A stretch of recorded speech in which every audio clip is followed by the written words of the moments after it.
Hey guys, it's BenTbeyondrepair here. We're going to be going over what you should do when you're queuing up for a game and getting into Champion Select and some just very detailed minor strategies around that. Obviously, it's just queuing up in Champion Select. It's not like, anything crazy, but there are definitely some strategies and little details about the way that high elo players approach these things that can, I think, help a little bit. So we'll be covering these things here, and I'll probably refer back to this. It is a little bit crazy though. These comments are held, and I can't do anything about it from previous videos.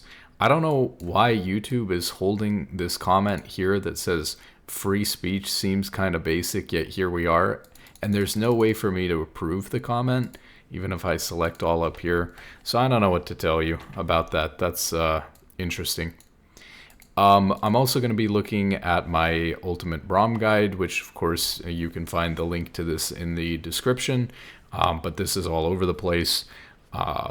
So, there's a lot of information here on all kinds of different stuff. Even though it's a guide for Braum, it's a very long guide and covers a lot of rank strategies and things like that. Anyways, not all of which we'll cover here.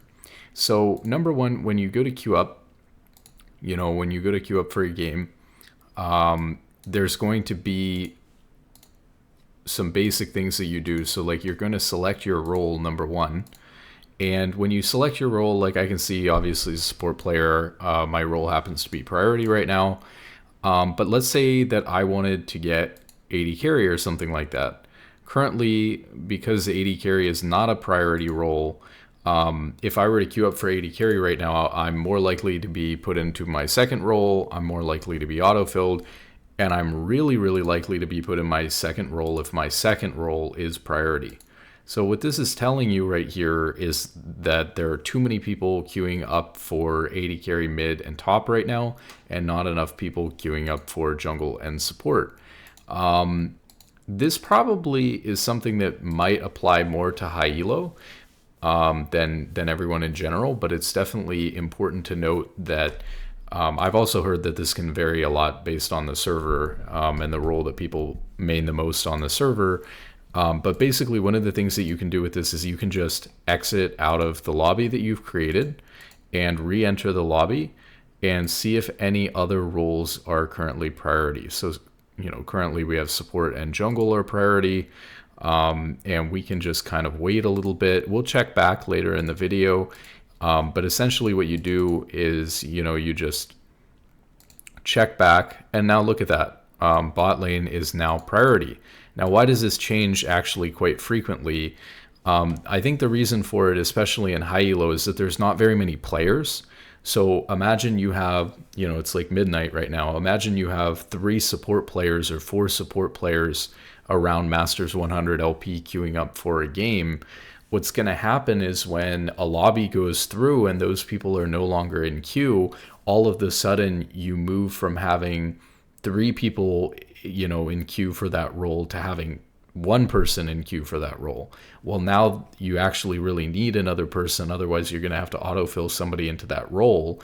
And so now that role becomes priority really temporarily. So this will not update if you're just sitting here in the lobby. You have to, recreate the lobby. And every time you recreate the lobby, it's going to initiate that check for what role is priority. The other thing that's important about this is if you do get priority here, because you're playing a role that is currently priority, as long as you don't close this lobby, if you're playing multiple games, you'll be able to play multiple games and you're guaranteed this autofill protection, this priority for every game that you're playing until you recreate the lobby. So don't close the client while you're in the middle of a session. Now, it is important actually to close the client every once in a while because if there's an update or something like that, you can get stuck in queue for a really long time because technically you're on an older version of the game. But you'll probably notice if you're, stuck in queue for like 10 minutes and think that something's bugged.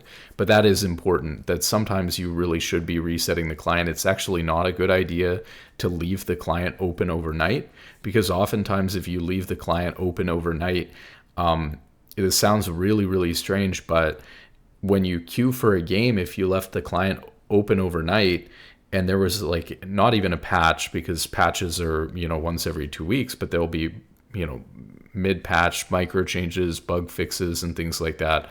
And so the version will change just slightly. When that happens, you will actually be queuing with only the people who left their client open all night. And so it'll take you very long time to get into the game, or you might not be able to find a match at all, although in that case, it's kind of obvious to you. And so you should be restarting your client. But when you're in the middle of a session, you're going to, leave for 5 minutes in between a game to get some water, to go to the bathroom. Don't close your session, because once you've got this autofill protection, you can run with that for the entire time you sit down to play for multiple games. So, obviously do this to try to make sure that you're getting that autofill protection, so you'll be autofilled less, have to dodge less, that sort of thing. So that's a tip there. Another tip is, let's see, that let's say you are queuing up. So let's switch back now to support, and probably 80 carries no longer priority or something, but we'll see. Yeah, no, support's back to autofill protection. You'll see the estimated wait time here and the actual time that you've been in queue. And if the estimated wait time is shorter than the time that you've been waiting in queue, the game is going to try to force you into a lobby, because it doesn't want to lose you as a player if you're waiting too long to get into a game. And so it is more likely to autofill you or to autofill one of your teammates if you let this match timer go above the estimated wait time. So while it sounds a little bit ridiculous, and it will actually make you wait longer because it's not trying to force you into a game, so it will take a little bit longer to queue up, but you essentially have the choice to wait longer to find a match where people are less likely to be autofilled, versus I'm okay with potentially getting autofilled or somebody else being autofilled. I just want to find a match immediately.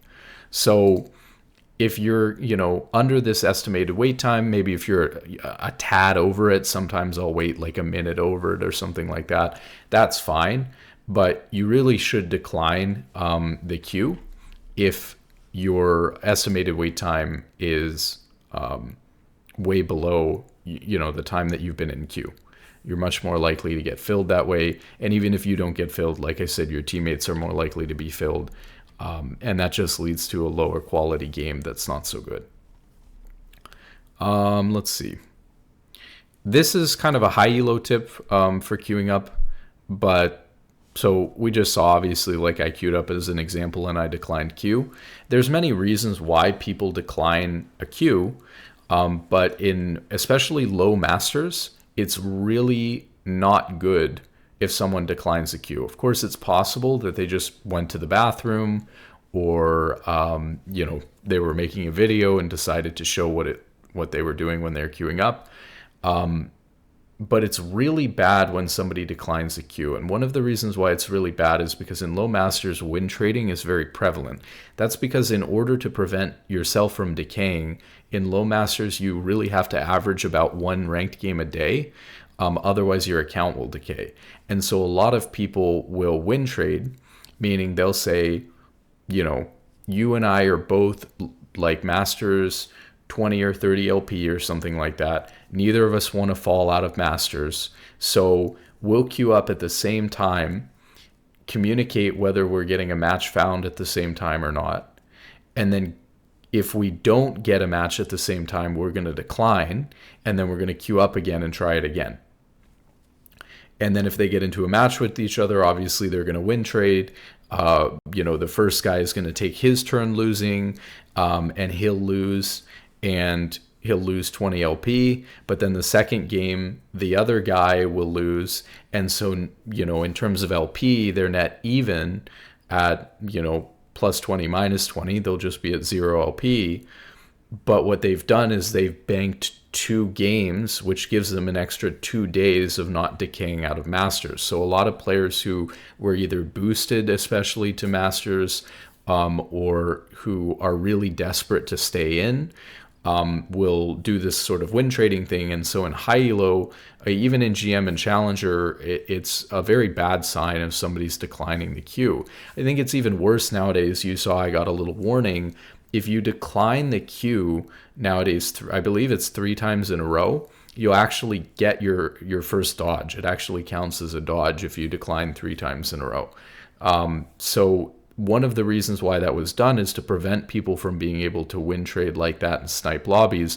Unfortunately, you probably don't need to, try to queue up 3 times if you're around the same elo and masters in order to get into a match together. And of course, you have one person can decline twice and the other person can decline twice, so they could actually try, upwards of 4 times to get into a match with each other. So it's obviously not enough to stop them. But anyway, so if someone declines queue in high elo, sometimes if I see that, even if it could have been just somebody was, not at their computer or whatever, but sometimes if I see that, I'm thinking to myself, maybe somebody's trying to win trade here.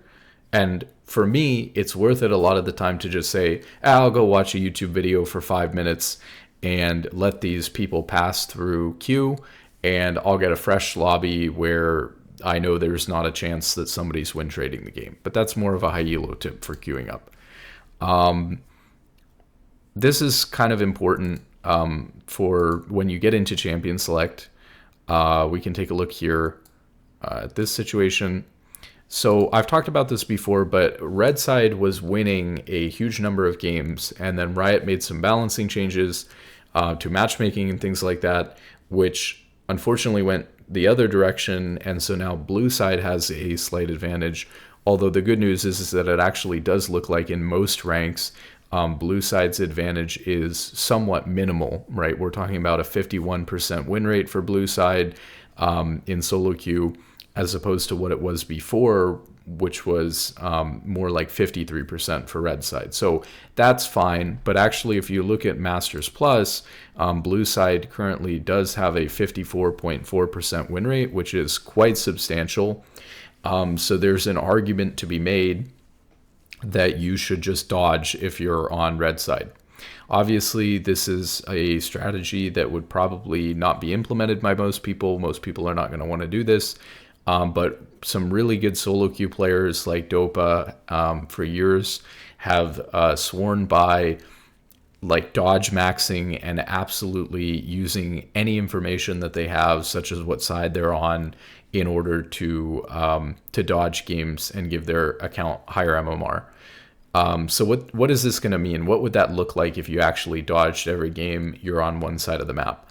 Well, first off, you have to be able to identify it in Champion Select, right? So number one, if you're on Blue Side, you have first pick. So you can just see if your first player on your team, if your one pick has first pick, and if they have first pick, you're on Blue Side and you want to play the game out.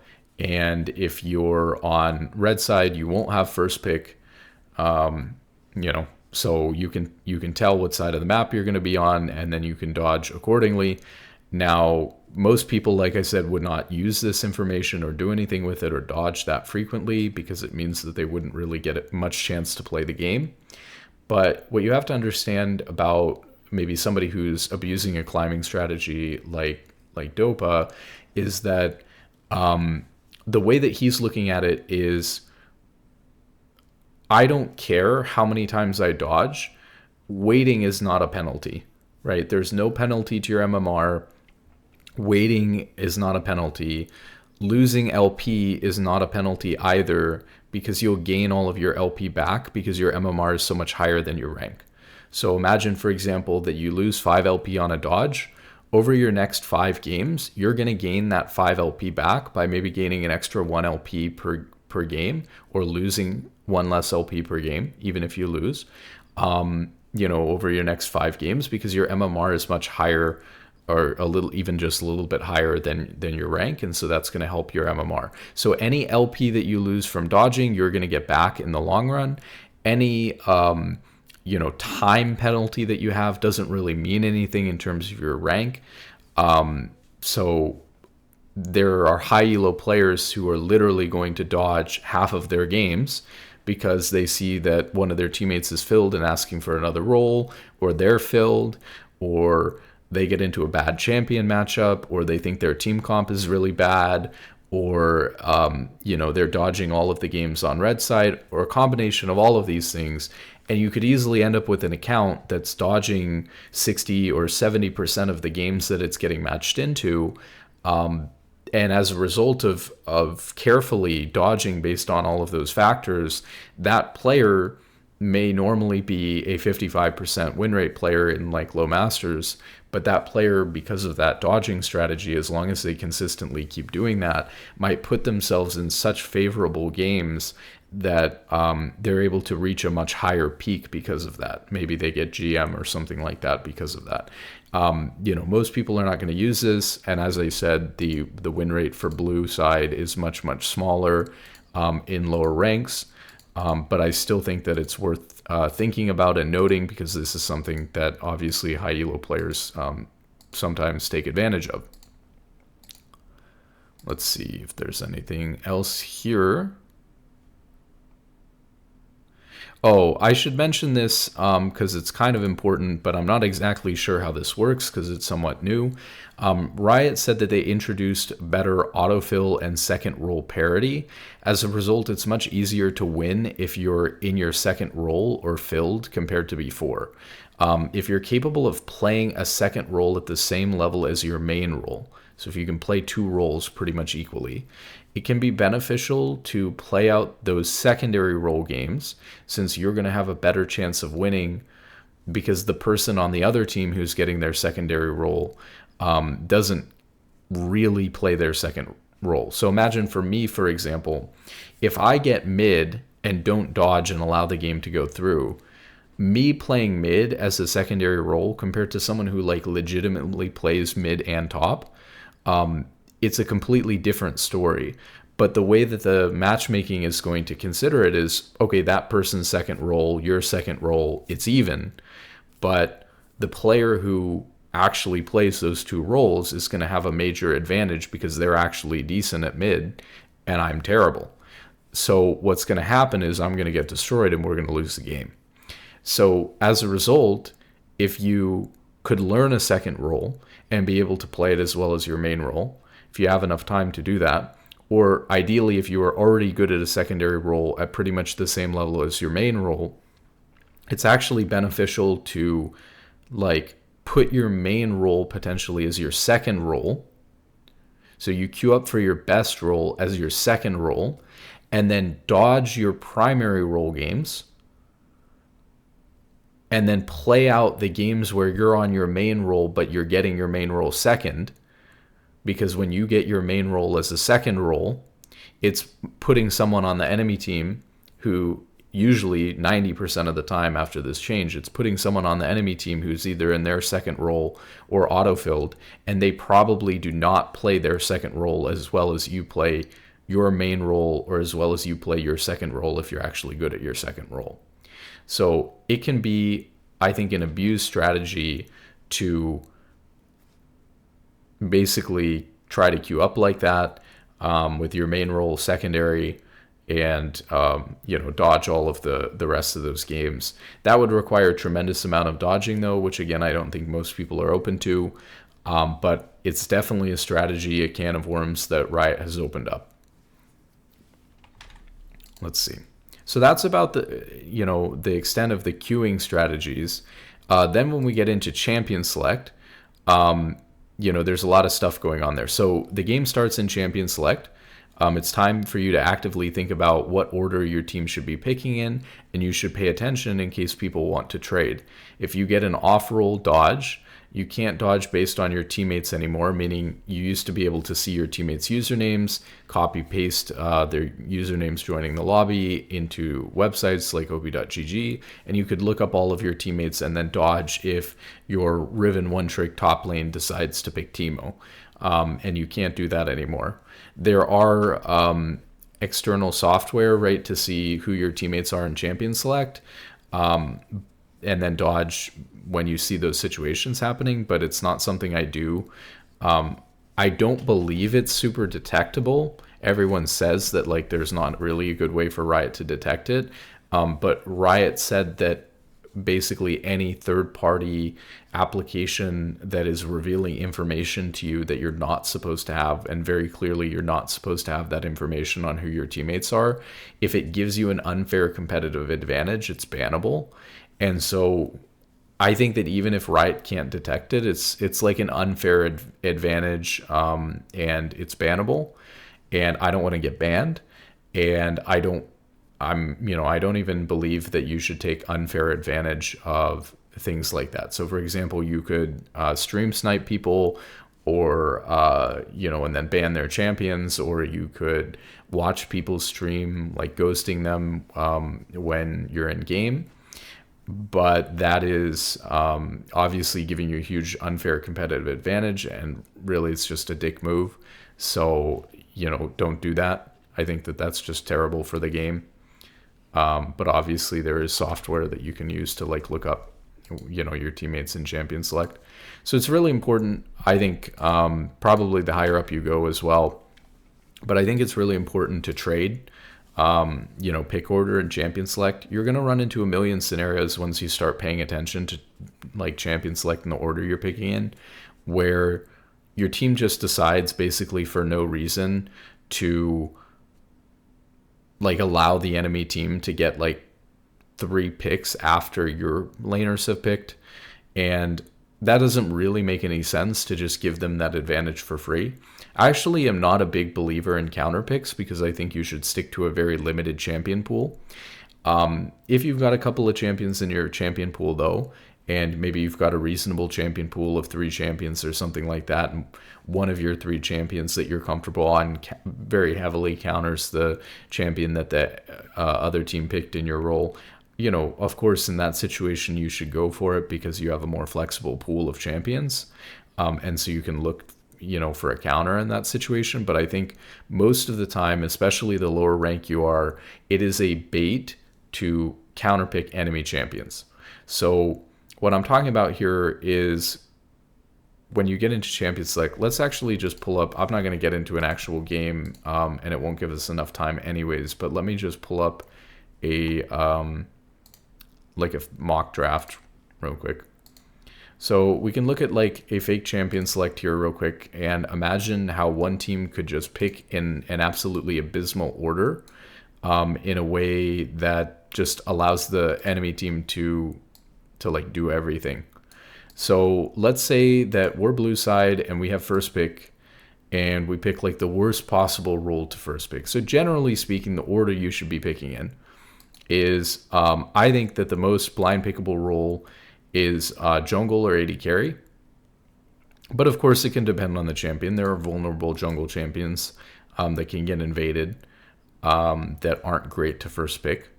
But generally speaking, you should probably be first picking jungle or AD carry. And then, of course, you're going to second pick, whatever you didn't pick first here, or based on what they picked. So I'm just going to show kind of a generic order real quick. You should probably pick like the order of priority that you would put in roles would be something like this. Like jungle, AD carry, support, and then your solo lanes. The reason for this is pretty straightforward. Like the counter matchup just matters so much more for solo laners than it does for bot lanes that can mitigate counters by having 2 different champions together. And on top of that, like your jungler, unless again they're in a really bad matchup where they're likely to get invaded over and over again, in a lot of elos, people just aren't getting invaded all that often to begin with. And for most jungle champions, the threat of an invade is not really that high. And you can just kind of deal with it. And like, so even if these rare circumstances do happen, and there's definitely more invading the higher up you go, to be fair. But in these rare circumstances where like the person does get invaded, how much is that even still coming down to the champion matchup versus other factors and things like that? Like how low were they when they caught you in your clear, and different things like that are usually more important than the champion matchup. But obviously there's exceptions. But you're going to adapt this order. You're not always going to pick in this order. So you're going to adapt to what the other team is doing. So let's say that you pick jungle or AD carry first. Now red team is going to have to pick 2. So what do you do here if you're red team? Well, if we're following like the order that I'm talking about, we have to blind pick something. So we're going to blind pick AD carry because we believe that AD carry is, the most blind pickable role here, compared to support, mid, and top. And so we're going to pick AD carry here. Why is that? Support, this is another important thing about like counterpicking AD carry, is support usually dictates the bot lane matchup. And so the support counterpick is way more important than the AD carry counterpick. So that's why support would be higher priority to leave for later in the draft than the AD carry. Especially certain tank supports, me being a Braum player, certain tank supports like Braum, very vulnerable to getting counterpicked. You get a double range, really tough matchup, and the lane becomes rather dire rather quickly. Whereas like if you're playing Karma or whatever, I guess your worst nightmare is like a really good Nautilus or Blitzcrank player or something like that. But in reality, if you're really good, like those champions shouldn't be problematic for you. It's just a skill matchup. Whereas like Braum's worst matchups are nowhere near a skill matchup. They're just really dire. So anyways, support counterpick matters a lot more in that sense. So since we only know AD carry here, when we go back to blue side can pick AD carry, but AD carry counterpick isn't really going to do a whole lot. And then you're going to have to blind pick, and you're going to have to make the decision, what role do we want to blind pick? And we're probably going to end up blind picking like support. So maybe we end up blind picking support here. And then you come in on red side again, and this is actually a difference between competitive and solo queue. In competitive, you would pick one champion here, and then there would be a break to return to the secondary ban phase.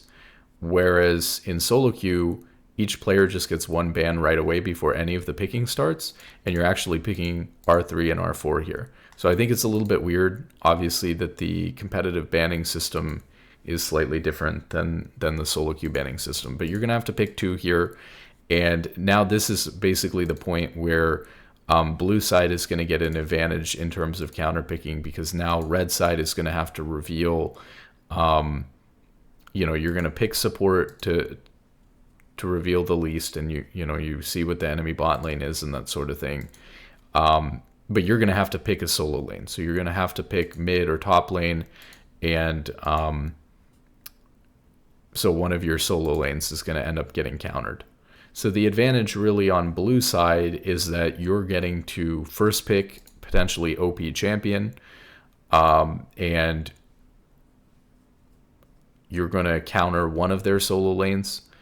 The advantage to red side, if you pick in a reasonable order like this, the advantage to red side is that you're always guaranteed that last and final counter pick.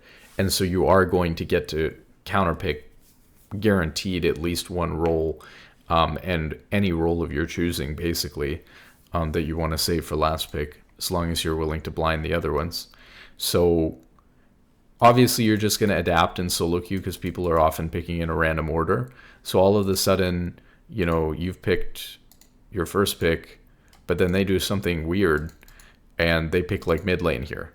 Well, now we can just go mid lane and we can go AD carry without really revealing anything to them. And now imagine they're drafting really, really poorly. So that was like if people are drafting pretty reasonably. Of course, you can have like flex pick, meaning like champions that could go in multiple roles. And so it's kind of hard to distinguish where they're going. One thing that can help you with that is actually if you look at bans. So let's say like in that last draft, we had Diana, and you're not sure maybe whether Diana is jungle or mid. Well, of course, it's likely to be jungle because it's probably played more jungle than it is mid nowadays. But you could also look at the ban. And so maybe the ban for the Diana in the last draft was Bel'Veth. That's likely to be a jungler. Whereas if their ban was, I don't know, like Akshan or something like that, maybe they're more likely to be a mid laner. So that's kind of important to keep in mind as well. And people tend to ban, like this tends to line up pretty heavily, especially the higher rank you go, because people tend to ban in their role, which we'll talk about when we talk about what you should ban. Because if you ban in your role, like meaning if I'm a support player and I have support, I'm only banning a champion in the support role, even if I think, X, Y, and Z champion in mid lane is OP. The reason why that's really impactful is I know that I will never ban my teammate's champion on accident because I'm always banning a support champion that there's no way that my mid laner was wanting to play. Whereas if I'm banning a mid laner every game as a support player, I have no way of knowing, especially if I'm banning a popular mid laner, there's no way of knowing whether I'm banning my mid laner's champion. And that is a huge risk to take in solo queue and in champion select, to really tilt somebody, to essentially put somebody on a champion they're completely not comfortable playing just because you want to ban a champion in another role. I'm sure you can find a good efficient ban in your role that that doesn't result in that happening. So obviously if they're drafting really, really poorly, you've got the mid counter pick, and then maybe they come in and they pick they're picking their jungle, or I guess, sorry, they're drafting really poorly. They draft in the opposite order. They pick their top laner, and they pick their support. So this would be really, really bad. And then the other team comes back and they're like, wow, we can just pick our top laner and we can just pick our support, and, we can just counter their champions or whatever. And I guess they're getting like 80 carry counter pick and jungle counter pick here, which is like pretty useless. So obviously what you're going to do in order to achieve this is you're just going to swap, whenever you see opportunities to do so. And like depends on how much attention I'm paying, to be honest. But if I'm paying really good attention, like I should, I will often organize swaps for my team where I will trade. Let's say we had, I shouldn't have deleted all this, but let's say we had that situation, and as that situation's playing out, if we're in the completely wrong order, and I think my mid laner should be picking, let's say our top laner is like first pick, disaster scenario. Our top laner's first pick. Well, I'll trade, let's say I'm pick 4, I'll trade with my top laner so that he's not first picking. But I don't really want to first pick support. So then I'll trade with my jungler and, put my jungler in B1. But I don't really want to pick here either. Well, I guess it doesn't matter actually because I'm second rotation of blue. But, I'll just multi-trade around and organize my whole team as much as I can in the correct order that we want to be in. And then obviously, like, let's say I'm sitting back here, or let's say I'm sitting up here, right? And then I see that they just picked their mid laner, and it's very likely to be their mid laner, even if it's a champion that could potentially go another role, but maybe it's just a champion. It's obvious they're mid or something like that. And, my mid laner is sitting on pick 5. I'll just trade with my mid laner. Of course, this is an obvious one that a lot of people do because they should be able to pick here because they've already picked their mid. So even what I think people think about trading is, well, of course, I'll trade with someone if their lane has already picked because they should be able to pick and I want to pick later and see more of what's going on.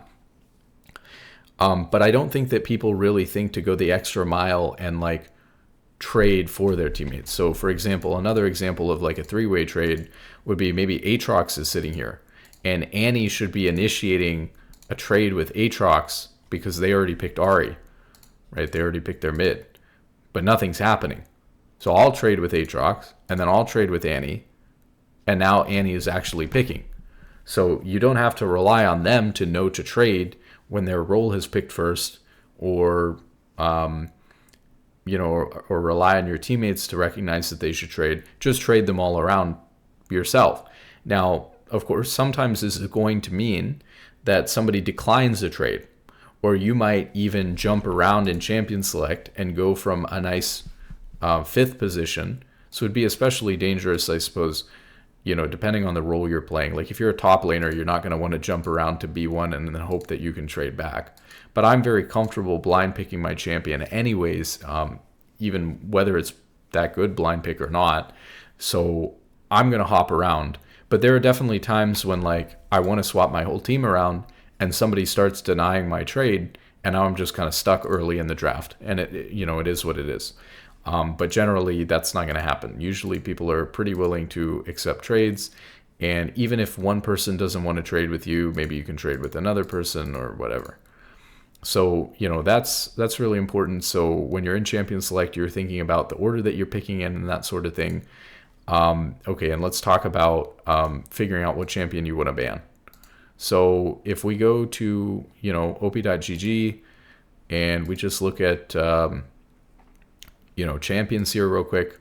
Usually the way I figure out what to ban is very, very straightforward.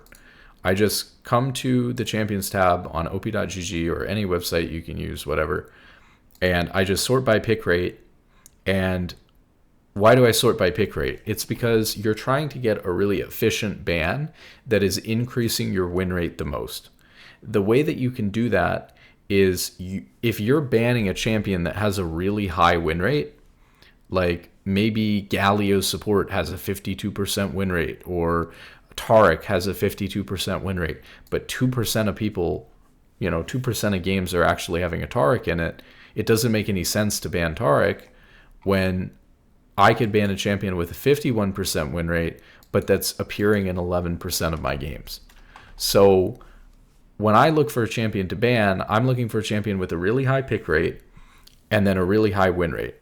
And so I'm thinking to myself, okay, like Lulu and Senna right now in support. And that works out great for me because those champions also counter my champion. Now, if these champions were, let's say Thresh, right, has near a 51% win rate, 11% pick rate, so he's kind of in here too. But I'm not going to ban Thresh because I'm not really worried about playing against a Thresh as Braum. Whereas Senna is like a really hard counter matchup for Braum, and she's high pick rate, and she's high win rate. So obviously I'm banning Senna first. So the way that I'm doing this is I'm just thinking about like multiple factors. Like, is the pick rate high? Is the win rate high? And is how good is my champion versus that champion? Or is that a champion I don't want to play against anyways? And so if you can hit a triple whammy where you're banning a champion that's picked relatively frequently, that's in your role, so you're never banning one of your teammates' champions out accidentally, and a champion that counters your champion and is hard to play into and has a high win rate, like you're just hitting all of the marks on what you should be banning. So that's essentially the way that you're going to approach figuring out what champion you want to ban. Don't ban a champion with a 1% or 2% pick rate just because it's the best champion against your champion. Don't ban a champion with a high pick rate that's actually not doing very well. Like, take Nautilus, for example. Nautilus can be a little bit confusing. So Nautilus usually has a pretty low win rate because Nautilus is a very common filled support champion, where like people who don't play support will play Nautilus when they get support. And so that kind of drags his win rate down a little bit as a result. Just because he has a high pick rate because everyone thinks that he's good or leans into it doesn't mean you should ban it, because actually people are quite abysmal at the champion on average. So you get the idea there with banning. And then dodging, like we talked about. Let's actually like hop onto a Smurf account and just dodge a game, because I was actually really surprised by this. But believe it or not, I've seen people asking how to dodge games. So, we'll dodge a game. Actually, let's not use this account. I don't want to dodge on this account. Hold on. I logged into the wrong account. But anyways, I'll show you how to dodge. But obviously, we should talk about like technique, when to dodge, why to dodge, that sort of thing. Really what it comes down to is, like I said before, we talked a little bit about this. Dodging is just a great climbing strategy because there's no cost to it. the time is meaningless. You can go do something else with your time, so you're not actually losing any time. You could go play League on another account if you really wanted to spend that time playing League or practicing. There's no penalty in terms of time. Even the 12-hour lockout, I don't care. As long as it's like the end of the night, I'm going to go to sleep for 8 hours and then do stuff. I don't care if it's a 12-hour lockout. I'll dodge 3 times in a row on my account, no problem. So, your first dodge, they may have changed it. Maybe I should look this up and get it right. But I believe your first dodge is still minus 5 LP. And, you wait like 5 or 6 minutes. Your second dodge is minus 10 LP. And you wait 30 minutes. And your third dodge is a 12-hour lockout. But if it's right before you go to bed, who cares anyways, right? The important thing to note is that you should always be willing to dodge. So I can't believe my client's still not open. What's going on? It's like bugged. You should always be willing to dodge. So let's say even you're on your second dodge or you used your first dodge. If you're the type of person who isn't willing to use their second dodge, well, that's just kind of dumb. But like, if you're not willing to use, let's say, the third dodge, I think most people would never want to use the third dodge and get locked out for 12 hours or whatever. If you're not willing to dodge and you're on 2 dodges, like you see this all the time, like, hey, I already dodged today, so I can't dodge this game, blah, blah, blah, somebody else dodge it, right? If that's the case, then you should just not be queuing up in the first place if you're not willing to dodge.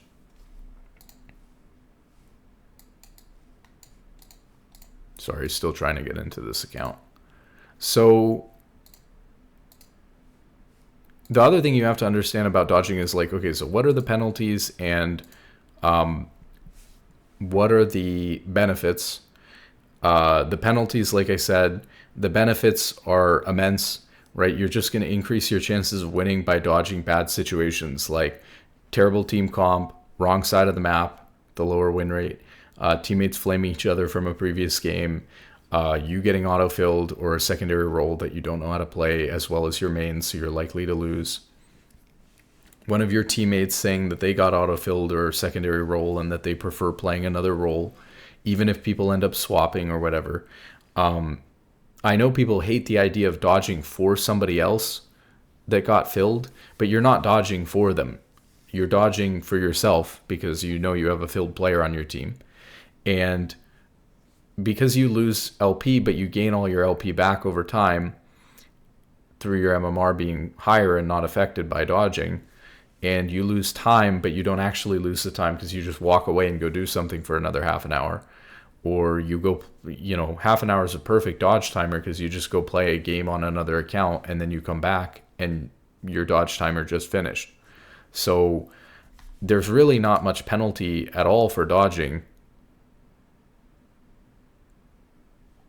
So I don't really see, why you wouldn't. Okay, so let's queue up for a game really quick. And I'll show you some dodging.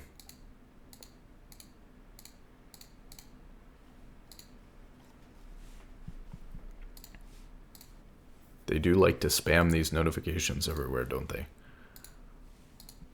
Let's see, what else can we talk about while we're waiting to queue?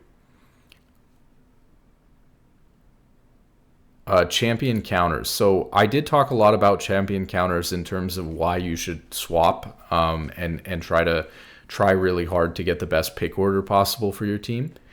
That being said, while counter picking is a potential possibility, I also said, and I truly believe this, that trying to counterpick is a really bad idea.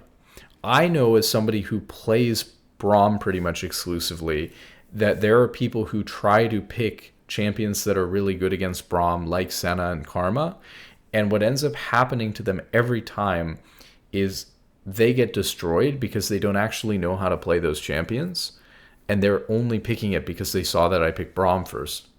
So you can almost bait people when you're really good at a champion and the champion's not that good, blind, and has a lot of counters. you can actually really end up baiting people, because if they actually try to counter you and they have no idea how to pick the champion or play the champion they just picked, they're going to do terribly, and it's not going to be worth it for them whatsoever.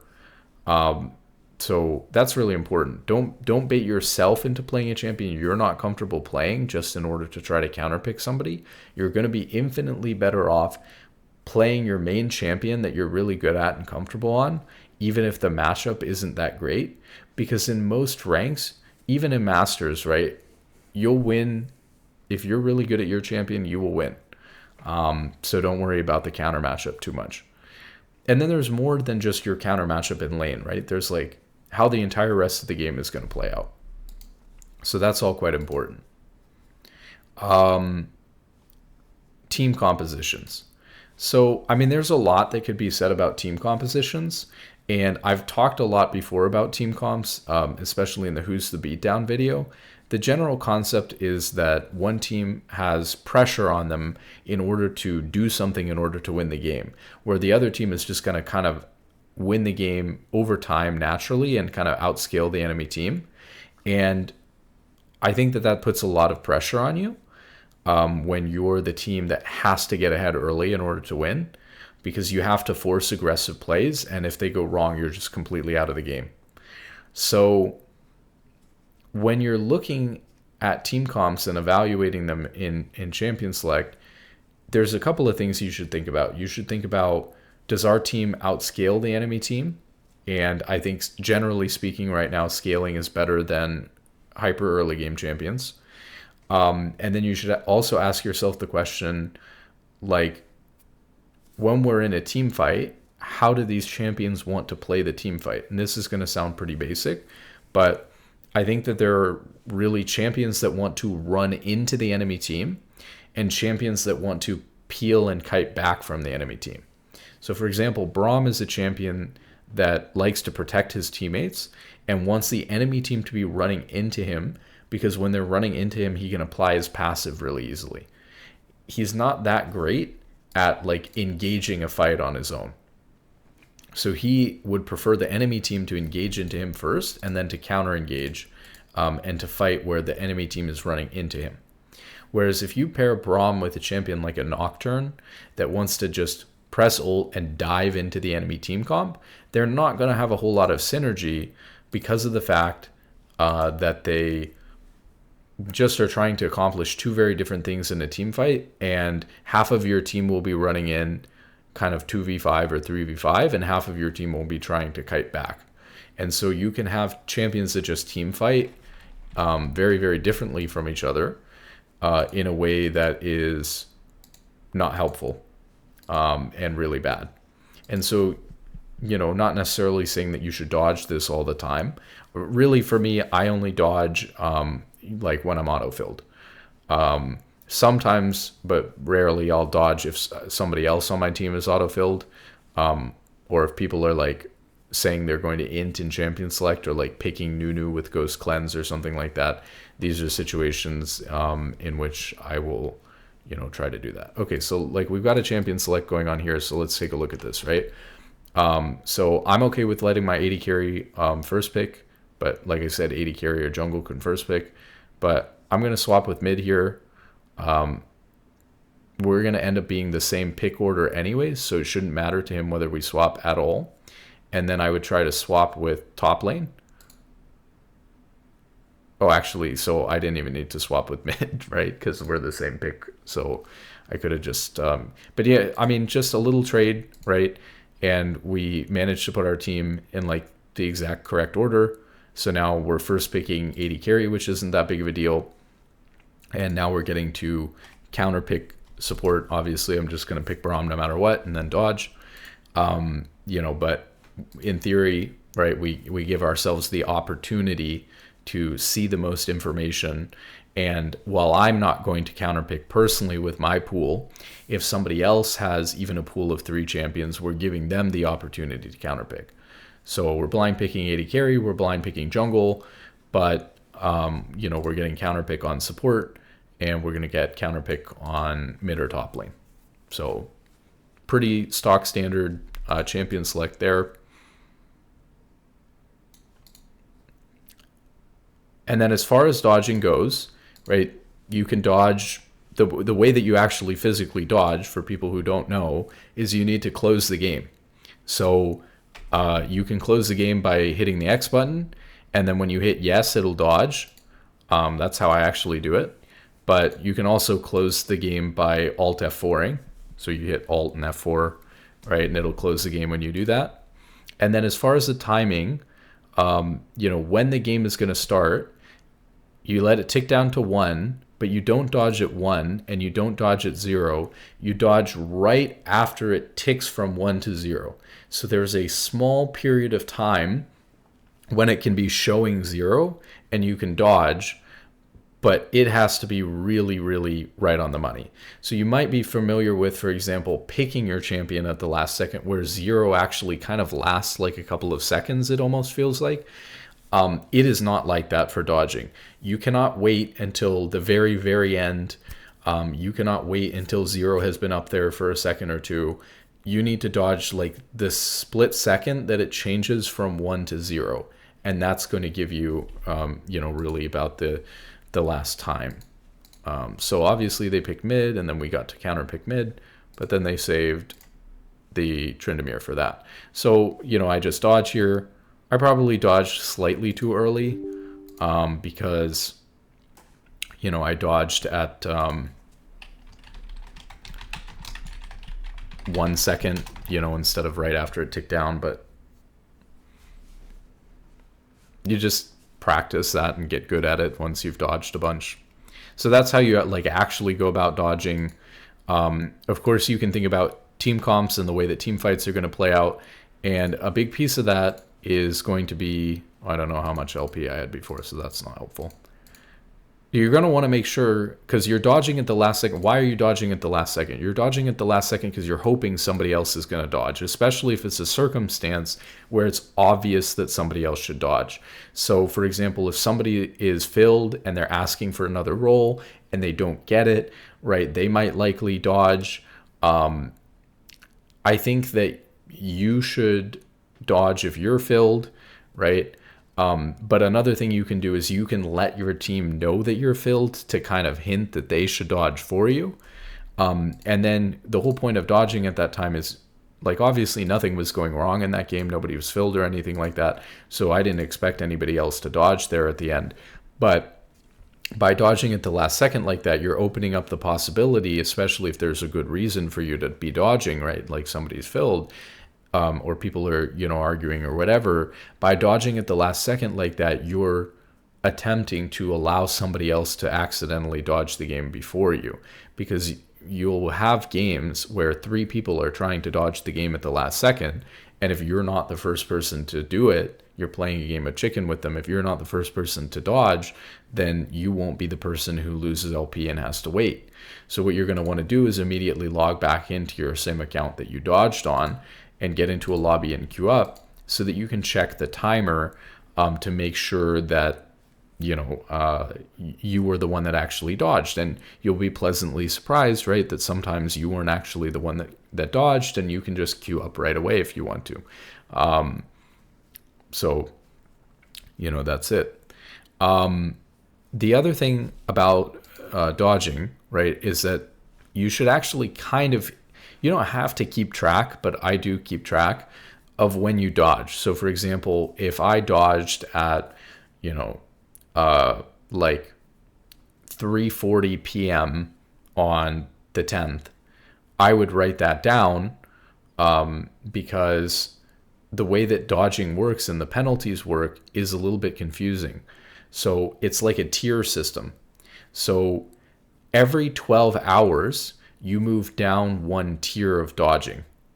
And because you can only dodge 3 times, if you have dodged 3 times and got the 12-hour lockout, if you wait 12 hours, you'll go from getting the 12-hour lockout to the 30-minute lockout. And then if you go another 12 hours, you'll be back to your original 5-minute dodge timer. This is really important to think about, because what it means is that if I dodge my third time and get that 12-hour lockout, when I come back in 12 hours, if I actually start playing the game within 12 hours again, I'm not going to get a reset dodge timer that's going to be 5 minutes. If I dodge again, I'm going to get a 30-minute dodge timer. And I don't want that to happen. And so maybe it's worth it for me to decide to wait another 12 hours before I play so that I have the opportunity to have a full slate of 3 dodges, with the first 2 only costing me, a little bit of LP and a short time penalty for if I want to keep playing. Whereas if I immediately come back to the game and don't let those dodge penalties, decay or go away, then I could mistakenly come back to the game and dodge, and I thought I was going to get a 5-minute lockout, and all of a sudden it's a 30-minute lockout because, actually I dodged, last night or something like that, or, a day ago or something. So it's important to keep that in mind, that if you've dodged 3 times, 12 hours, it'll be the 30-minute lockout, and then 24 hours, you'll be back to reset. So the important thing to keep in mind is no matter how many times you've dodged, if you wait 24 hours, you will be fully reset. But even if you do the 30-minute dodge, your second dodge, which again, most people never do the third dodge. So if you do the second dodge for the 30-minute lockout, you don't have to wait 24 hours. You only have to wait 12 hours, until that's reset back to a tier 1 dodge. So those are things that are important to keep in mind, is you might want to stop playing once you've used your second dodge. If you don't like the idea of using the third dodge or whatever, you may want to wait 24 hours or 12 hours anyways, just to get reset down to the original 5-minute dodge timer. So that's important to keep in mind as well. So you might write down, when was my first dodge, when was my second dodge, in order to keep track of that. And then looking up your team and the enemy team. So obviously you can't look up your team in Champion Select anymore, but what you can do on a lot of websites is you can go to the live game feature and you'll be able to look up your teammates. So let's see here, like if we go to the live game feature, obviously I'm not in a game, but you'd be able to see your teammates' stuff. I wonder if we can find somebody from a game here. Probably not, because I didn't even just recently play. But I wonder if we could find somebody that's in a game so we can just show this real quick. Okay, yeah, this guy's in a game. So I don't normally do this, but I would say if you're trying to really optimize all this stuff, one of the things that you should probably do, especially as a jungler, is you should come here and look at the live game feature in order to see who's playing a champion they're comfortable with and who's not. And so, for example, in this game, we can see everybody's overall total ranked win ratio, but we don't really care about that much. What we care about is their success on their individual champions. So, for example, this guy playing Tahm Kench here has no games played on Tahm Kench.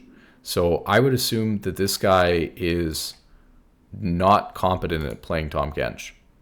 And if we look him up, no surprise, he plays top lane, but he does not play Tahm Kench.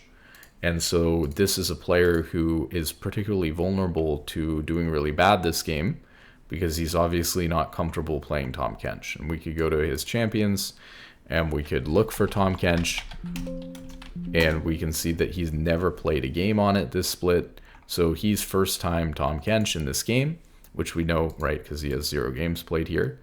We can see that the rest of this guy's team is pretty solid, with 21 games minimum of experience this split alone on their champions, and a 52% win rate to a 66% win rate. So these guys are all pretty solid, whereas this guy is a liability in this game. And then if we look at the other team, we can see that this Janna player is basically smurfing. They started in Emerald, but now they're in D1, and they're winning 80% of their games on Janna, 82% overall, Looks like Jana is probably their main champion here with 33 played and 25 of it coming on Jana. So this player is potentially a real threat, but you never know when they've hit their peak with the Smurf. And then, this guy's only got 7 games of Jinx, but it's 80 carry, and 80 carry champions are usually pretty similar. So as long as the guy mains 80 carry, which he does, he's probably not going to do too bad. But he's a little bit inexperienced. But, I mean, good KDE on Jinx, good win rate so far, but it's only 7 games. Same thing here, only 7 games on the LeBlanc player. KDE is a little bit worse, win rate's a little bit worse, potentially a liability here. This guy seems totally fine, with a decent number of games played and a decent win rate. And then this guy only has 2 games played on Gragas as well. And does this guy, even play like top lane or whatever? It looks like he actually plays Nidalee jungle, so we can see that this guy's filled. So essentially what you're going to do, right, is you're just going to do a brief overview of what's going on in my game right as I get into the game, so that I can understand who the vulnerabilities are. So now if I'm, if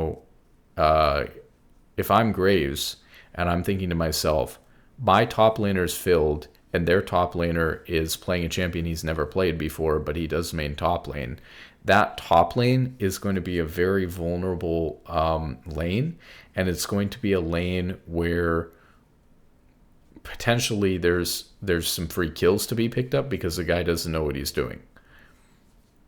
So that's one way you could use this. The other way you could use this, which I think is more relevant to people playing in other roles, is to say, I should be careful playing around my Tahm Kench this game because he's not as reliable as the average person I'm used to playing with at this rank. Because I can immediately see, all I need to see is this blank bars here. I don't need to do all of this. We have the luxury of time to do this, but obviously as you're getting into game, you can't do all that. But as soon as I see those bars, I'm like, if Tahm Kench is on my team, I need to be careful playing around this player because my expectations of what he's going to play like are probably too high, because I expect him to play like the average Tahm Kench at my rank, and he's going to play like somebody who doesn't know how to play Tahm Kench. And so I need to be careful playing around him so that I don't get baited or put myself in a vulnerable position because I expect him to play a certain way. So I should be careful playing around him. And if you're the enemy team, how can we, like, this guy's obviously a liability, how do we punish this and get free kills off of this guy? Pretty important when you think about it to take that into account. So, that's how you would go about looking up your team and the enemy team. Hope that you guys found this helpful. Good luck in solo queue and have a wonderful day.